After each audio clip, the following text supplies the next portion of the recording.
واو علان كان عادي ما amazing وايا علان مرس gabadhani aad bay u taqaanaa oo u jeedaan cilaanka ya meel dheer baan uga imaaday gabadhan cilaankeeda aad buu u fiican yahay qurux badan yahay insha Allah ilaa gacanteeda u barakeeyo walaasheen haddii aad cilaan saar u baahan tahay saasaa lagu qurxinayaa haddaad cilaan u baahan tahay waad nala soo xiriiri kartaa ya cilaankan bal ka sheekeeya qurux maasha Allah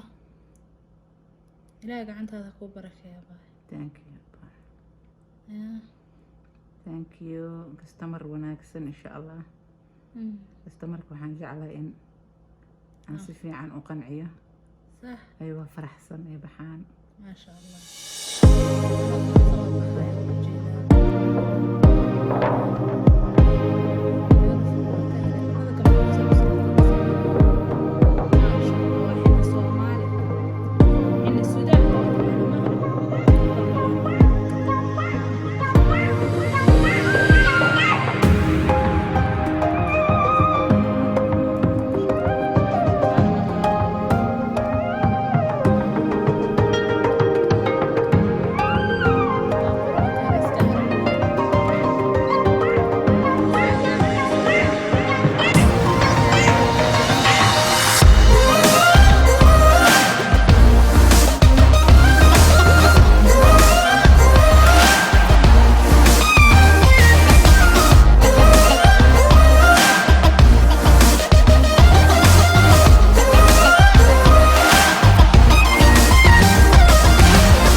dhinacan ma saaran dhinacan saartay ma sha Allah so beautiful lugahaygana u jeedaan ma sha Allah say u saartay walaashin ilaanka nashqada badan ay taqaanaa marka ruuxi ilaan raba welcome ya u jeedaan quruxda ya ilaankan ka sheekeeya qof wakaasa dhinacana ma sha Allah weeyaan